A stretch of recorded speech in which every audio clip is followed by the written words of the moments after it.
assunto do nosso shiur é Bnei Noach. É um assunto que tem se tornado bem controverso em algumas comunidades aqui em São Paulo. Baruch Hashem está crescendo o movimento e o que eu quero é analisar um pouquinho de onde vem essa ideia. O que é Bnei Noach? Bnei Noach são não-judeus que cumprem 7 leis, são conhecidas como 7 leis universais, que cabem, que todos os seres humanos, todas as pessoas, todas as nações devem cumprir. Quando a gente vê esse movimento crescendo, eu acho muito legal isso, porque isso mostra mais pessoas se envolvendo com o assunto de Tikkun Olam, com o assunto de fazer o mundo progredir de uma forma correta e saudável. Para quem conhece um pouco dos Batei Chabad, Chabad em São Paulo, temos o Rabino Yaakov Gerenstadt, no bairro do Brooklyn. Ele se envolve bastante com esse movimento, inclusive ele manda pessoas no Brasil todo para ensinar e montar centros para que cada vez mais pessoas conheçam sobre o assunto. Mas isso não é algo exclusivo do Beit Chabad. Então a gente está aqui em Avaré, tem o Dr. Renato, ele frequenta a nossa sinagoga, e ele tem aqui um belo grupo, eu estou acompanhando um pouquinho, pessoas que se envolvem, que estudam, que perguntam. Realmente é muito bonito ver quantas pessoas estão querendo abraçar Deus da forma correta. Tem gente que chama isso do judaísmo para os não-judeus.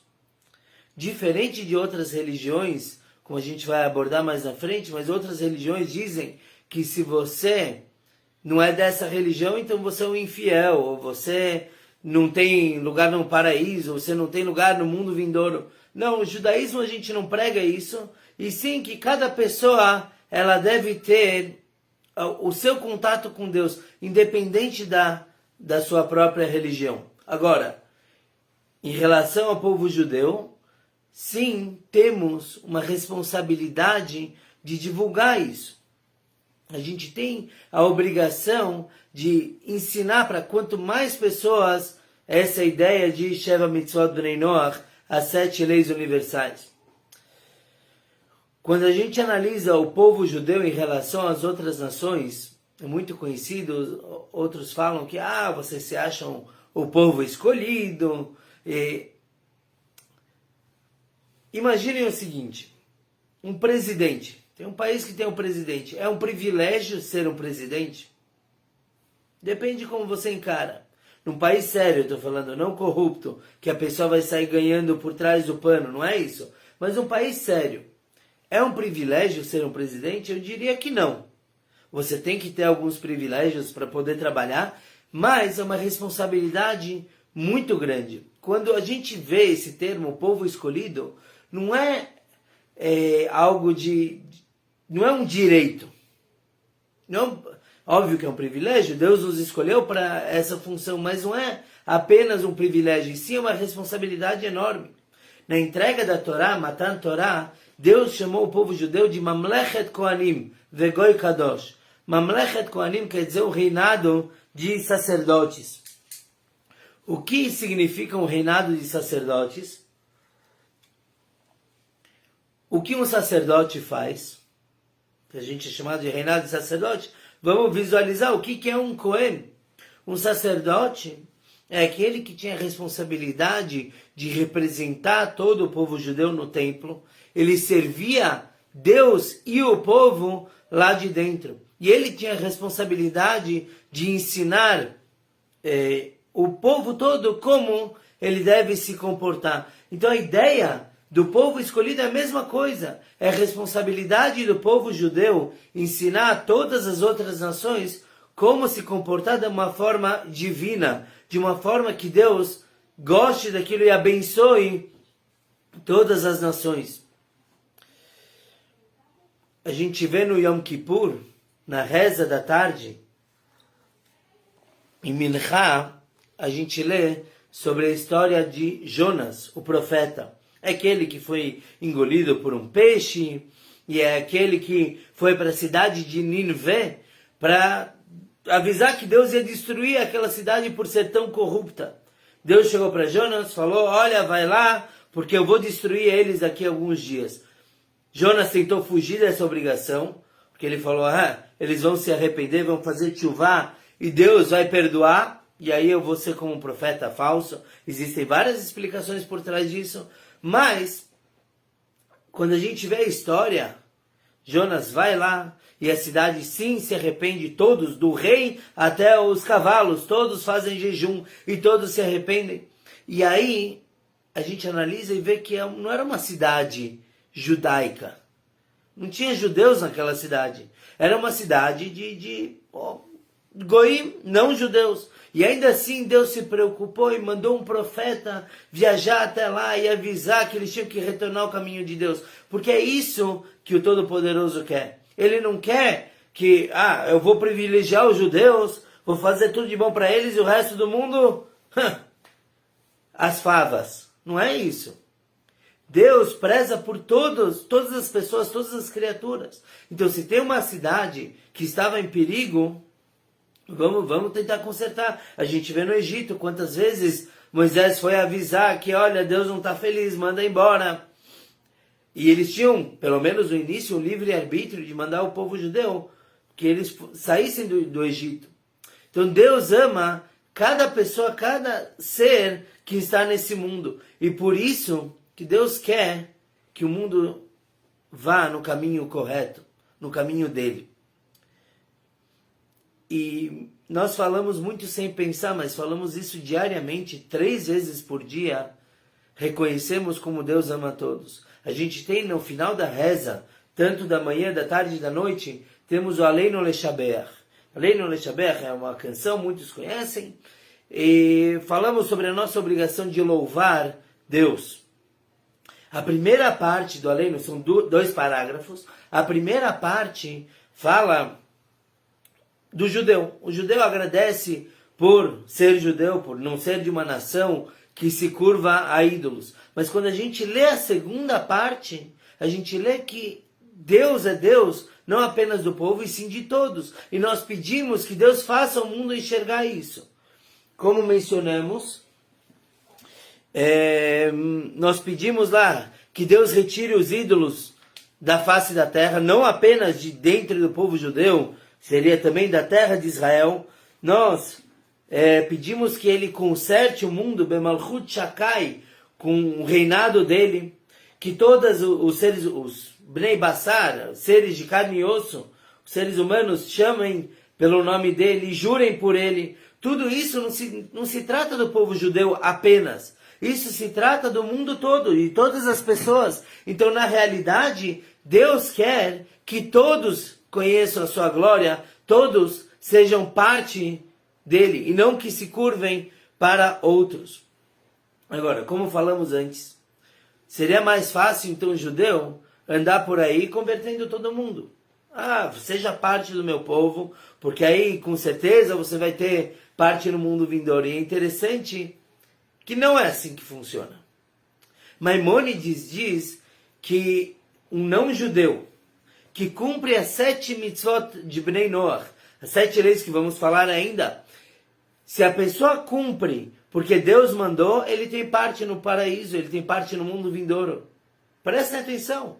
O que o judaísmo prega é que uma pessoa não precisa ser judia, não precisa ser da nossa religião para ter parte no paraíso. Diferente das outras grandes religiões do mundo, que pregam que se a pessoa não é da religião delas, é um infiel e vai para o inferno e etc., purgatório. Nós não falamos isso. Pelo contrário, se Deus te criou como não judeu, você tem um propósito. Cumprir 7 mitzvot de Bnei Noach. E é tão importante quanto o judeu cumprir todas as suas outras, são 613. Essa diferença vem por conta da responsabilidade de cada um, mas ainda assim são todos igualmente importantes.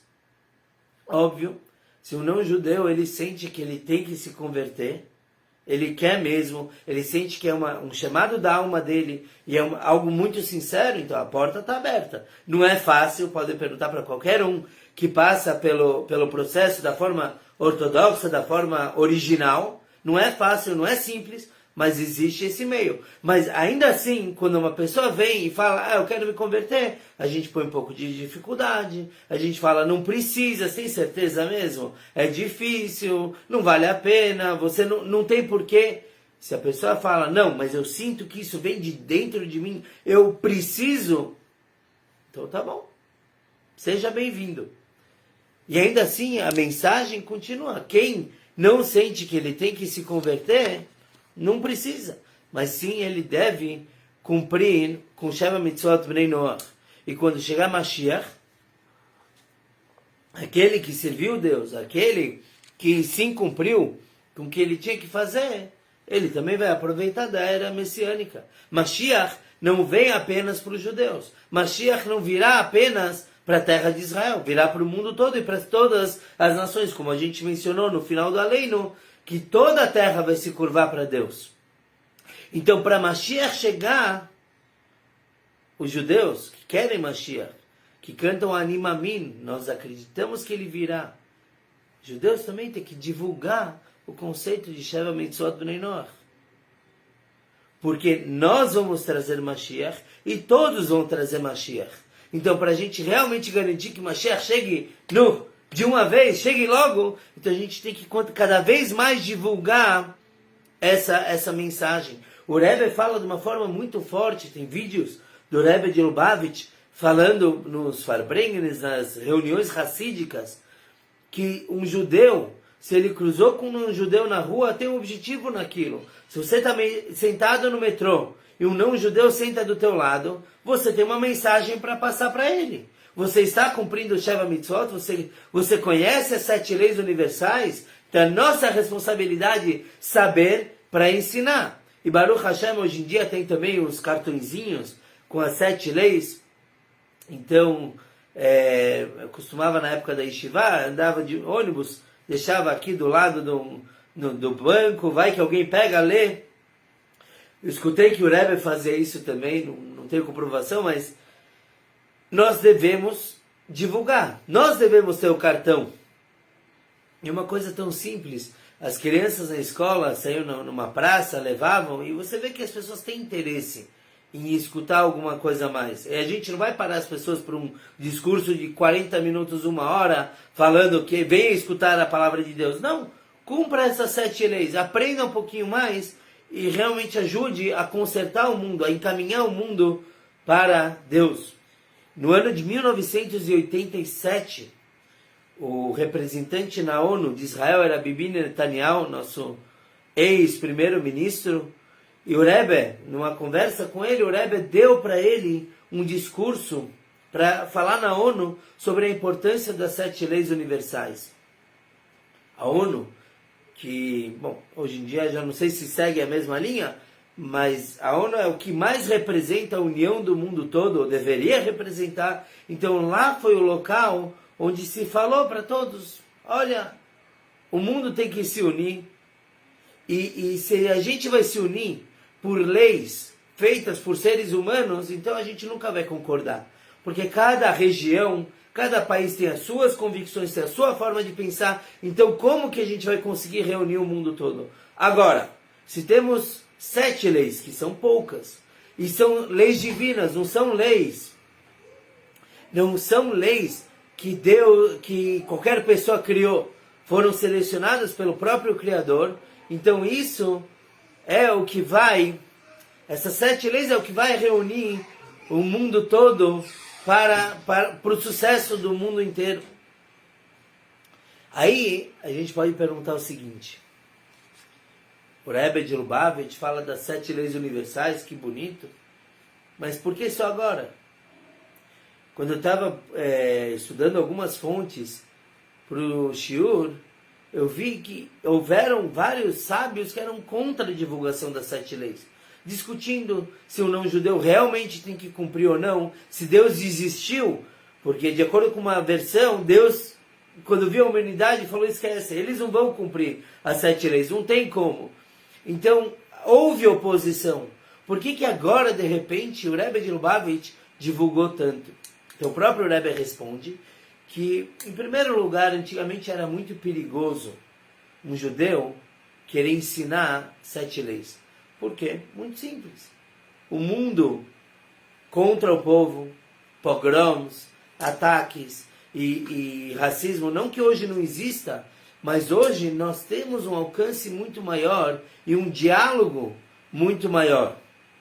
Então hoje em dia não existe o perigo, se eu começar a divulgar Shabbat Mitzvot, eu não vou ser atacado por isso. E também, pelo contrário, hoje em dia quando um judeu ele mostra que ele acredita em todos os seres humanos, independente do credo deles, e que ele acredita que a gente pode se unir em prol do mundo melhor, então o judeu ele consegue ainda mais respeito, porque realmente ele está fazendo a sua função. Uma das explicações para o antissemitismo é algo muito forte, a gente não costuma pensar assim, mas uma das explicações é que os judeus não se comportando como eles realmente deveriam, isso causou antissemitismo. Porque num plano espiritual, o não-judeu espera que o judeu sim faça a sua função. Quantas, andando na rua, não estou falando de mim, claro, andando com chapéu, barba, mas quantos não escutaram de vez em quando, ô judeu, judeu, o que é isso? Óbvio, a gente tem que se proteger, e tem segurança e tudo, mas quando alguém grita na rua, ô judeu, ele está te lembrando, não esquece quem você é, se não vier acompanhado de outros adjetivos. A ideia, o conceito, é que o Yehudi ele tem que saber o lugar dele no mundo. E o lugar dele é trazer divindade e ensinar a divindade, mostrar que não é uma exclusividade nossa. O povo escolhido, ele é escolhido para ensinar os outros, para ser um farol, para que outras nações saibam por onde elas devem navegar. Então, acho que está bem explicado o porquê da divulgação de Shabbat Mitzvot. Mas quais são as 7 leis? Não são difíceis de lembrar, porque principalmente para nós as 7 leis são 7 das nossas 613, para quem conhece todas. Então, primeiro vem a proibição de idolatria. Não fazer Avodah Zarah. Óbvio, se a gente acredita no Criador, no único Criador, então eu tenho que acreditar nele. Numas conversas aqui, a gente estava falando sobre se o muçulmano ele pode ser um Ben Noach. Por quê? Porque o muçulmano ele acredita no mesmo Deus que os judeus. Eles têm um outro nome, Alá, mas ainda assim é o mesmo Deus. Isso tem implicações em várias leis sobre reza. Se a gente menciona no meio de uma brachá, menciona da forma como os muçulmanos falam, isso não é considerado uma interrupção, não é considerado como algo estranho à reza, porque é apenas um outro nome do mesmo Deus. Então a primeira proibição é de idolatria. A segunda é a proibição de blasfêmia. Nós não podemos, ou melhor, o mundo todo não pode ofender Deus. O que quer dizer ofender Deus? Não xingar, não usar o nome de Deus para coisas equivocadas. Inclusive, é muito comum as pessoas jurarem. Jura que isso, jura que aquilo. Isso é parte de blasfêmia. É parte. Quando a pessoa jura, está de forma, no subconsciente, por assim dizer, nas entrelinhas, ela está jurando em nome de Deus. A terceira proibição é de não ter, claro, não se pode ter relações sexuais proibidas. Então, um homem casado com uma mulher casada, etc. Não vamos entrar em todos os detalhes, mas todas as relações proibidas na Torá são também para os Ben Noach. A proibição, a quarta, de não matar. A quinta, é muito interessante, é não comer parte de um animal vivo. Não ser cruel com os animais. Aí as pessoas falam, claro, eu não vou comer um animal vivo, sabe? Eu vou pegar uma galinha e cozinhar ela viva. Tem algumas culturas que sim fazem isso. Todos os animais, não apenas os animais kasher, mas se alguém come escargot, por exemplo, ele tem que matar o bichinho de alguma forma. E não é uma mitzvah tão simples, porque depende da forma que o abate do animal é feito, a pessoa acaba infringindo nessa mitzvah. Se matam um animal, mas não esperam ele morrer, dão uma pancada, não esperam ele morrer e começam já a cortar o animal, isso também entra nessa proibição de comer parte de um animal vivo. Então não é tão fácil, por isso que muitos Bnei Noach dão preferência a comer carne kasher, que a carne kasher com certeza é feito o abate correto e se espera o animal morrer como tem que ser. Então é interessante que essa mitzvah vem exigir dos seres humanos não só que você não maltrate, não mate um próximo, um semelhante, mas também os animais, porque se a pessoa cuida dos animais, geralmente ela cuida dos seres humanos também. Tem exceções, a gente vê na época do nazismo, os nazistas preservavam, Yemach Shemam, se apague o nome deles, mas os nazistas preservavam os animais e maltratavam semelhantes. Se é que dá para usar a palavra semelhante nesse caso, mas uma sociedade com a moral e ética da forma correta, eu não vou maltratar um animal, menos ainda uma outra pessoa. Depois, o sexto mandamento, sexta mitzvah, é a proibição de roubar. E a sétima é de instituir um sistema de leis. Ter um tribunal e respeitar. E é interessante que no tribunal não precisa necessariamente seguir as mitzvot da Torá. As leis financeiras da Torá, da forma como a gente lida. Leis monetárias. Não, o tribunal pode estabelecer as suas leis e todos devem cumprir, óbvio, se não forem leis sem senso, sem nexo, então todos devem cumprir. Essa é a sétima lei. Então, a gente pode avaliar que temos mitzvot, preceitos, que estão entre o homem e Deus, idolatria e blasfêmia, e depois temos as mitzvot que fazem com que as pessoas se comportem bem, porque todas elas, relações proibidas, matar, roubar, sistema de leis e não comer parte, bom, essa é uma terceira categoria, mas essa segunda categoria mostra que é todo relacionamento interpessoal. E a maioria dos problemas que nós temos nas sociedades estão dentre uma dessas outras que mencionamos, ou roubo, ou relacionamento proibido. E a mitzvah de não comer um animal, parte de um animal, deixa as pessoas mais sensíveis, deixa as pessoas com um sentimento por todas as criaturas. Agora, como que a gente vai lembrar essas 7 leis? Então tem o Rabi Ovadia,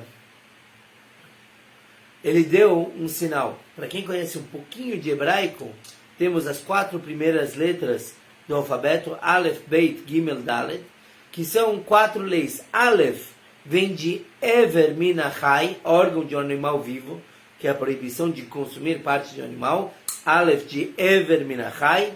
Beit vem de Birkat Hashem.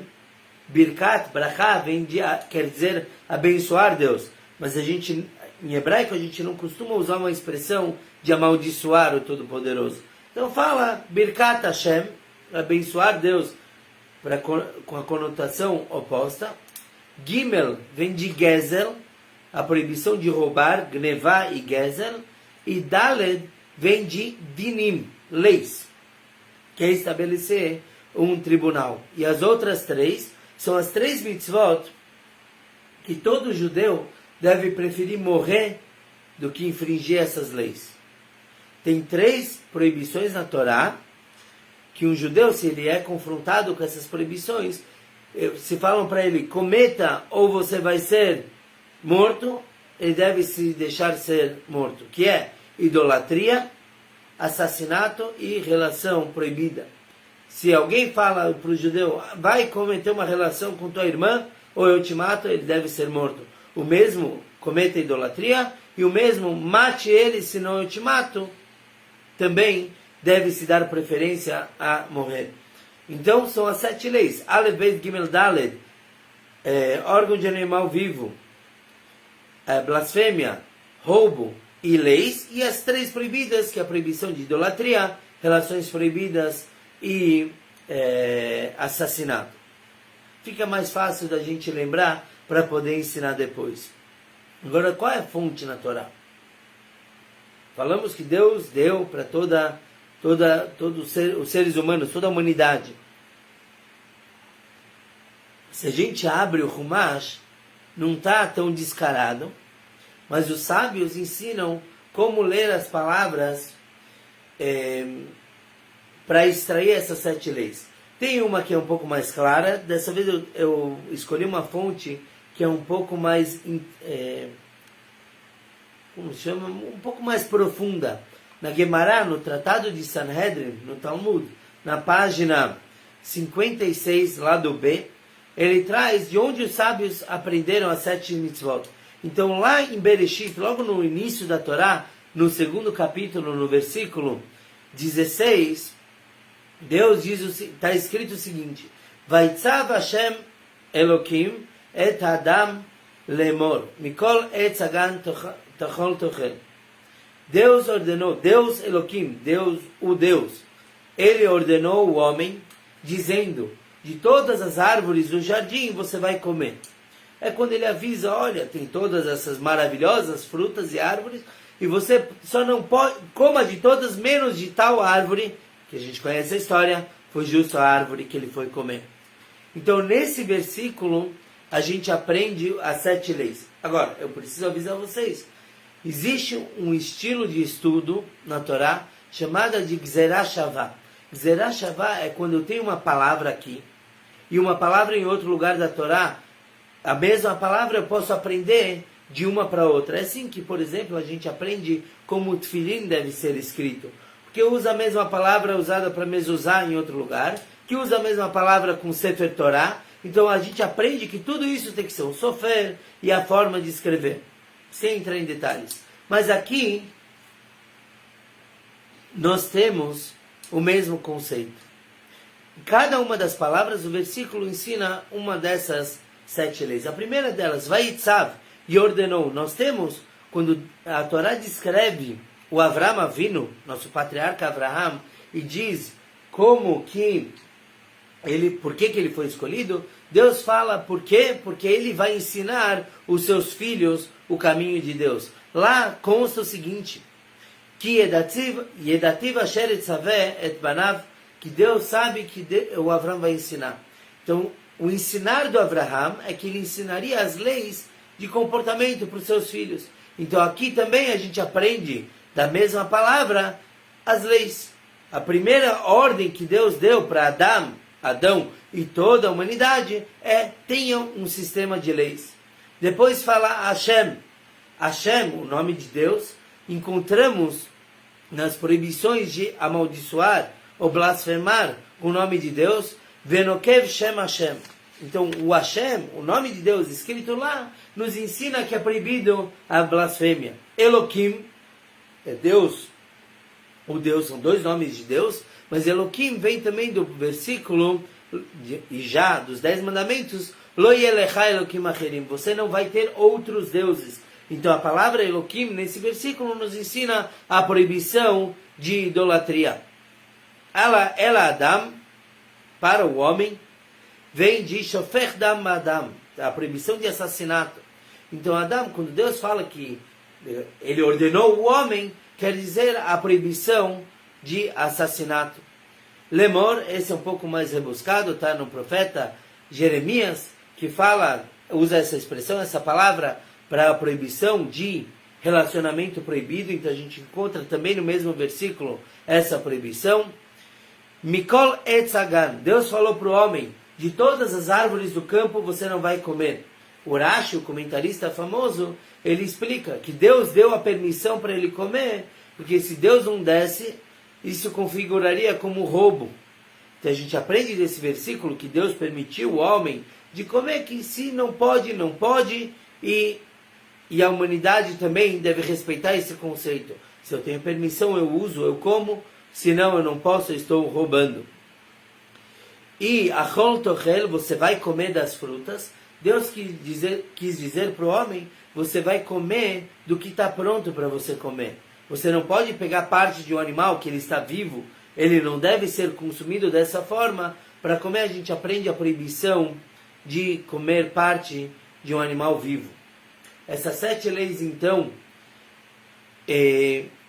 são para toda a humanidade. Depois dos judeus tem mais outras 606 mitzvot, mas que as outras 606 são para um relacionamento forte entre a pessoa e Deus. Mas essas 7 são para o mundo continuar existindo. Sem essas 7 mitzvot de Bnei Noach, a gente vê que começa a imoralidade, corrupção, tudo está dentro dessas mitzvot. Uma vez me falaram, minha esposa falou, a Tamar falou, que se você analisar os filmes de Hollywood, vão sempre tocar numa das 3 grandes proibições que os judeus e todos os seres humanos não podem fazer. Ou vai ter algum relacionamento proibido, ou inadequado, ou vai ter idolatria, ou vai ter assassinato. Por quê? Porque as pessoas são tão dadas a pecar nessas 7 leis de Bnei Noach que já virou assunto para entretenimento. Chaz Shalom, quantos filmes não tem por aí de pessoas se matando e se machucando? As pessoas se entretêm com isso. Deveria ser um absurdo. Ou novelas. Tem relacionamentos, um com o outro, outro com um. Como assim? A gente deveria ficar escandalizado do que acontece na frente das telas, do que acontece já no mundo, e não buscar entretenimento em coisas totalmente proibidas. E isso que o Rebbe exigia, de que se divulgue a importância de cumprir essas mitzvot, que se divulgue como que o mundo todo, a gente espera o mundo, a gente quer salvação, todo mundo quer bênção, tem que fazer alguma coisa, tem que cumprir com as mitzvot que Deus nos deu para termos uma humanidade saudável, uma humanidade que com algum objetivo. Inclusive, tem histórias de não-judeus que pediram bênção para o Rebbe, para ter filhos, para a saúde, e o Rebbe sim dava bênção. Claro, o Rebbe não é Rebbe do povo judeu, o Rebbe é Rebbe do mundo todo, mas ele exigia que o não-judeu buscasse se informar sobre as 7 mitzvot e cumprisse com as leis dos filhos de Noach. Para que possamos divulgar bastante, cumprir, lembrar quais são as leis, a proibição de idolatria, a proibição de blasfêmia, não matar, não roubar, estabelecer tribunais de justiça, não comer parte de um animal vivo e não ter relacionamentos proibidos. Se o mundo todo, a gente conseguir alcançar o mundo, ou pelo menos a grande maioria do mundo, em cumprir com isso, e na verdade apenas exigir do mundo ser moral e ético, então a gente vai ter um mundo pronto para receber a iminente vinda do Rei Mashiach, que virá com saúde para o mundo, melhor do que todas as vacinas que já estão deixando todo mundo maluco, virá com saúde econômica para o mundo, saúde política, que a gente também não aguenta mais, e virá assim com uma paz que reinará para toda a eternidade. Escolha a todos que participaram do shiur aqui pelo Facebook, terminando.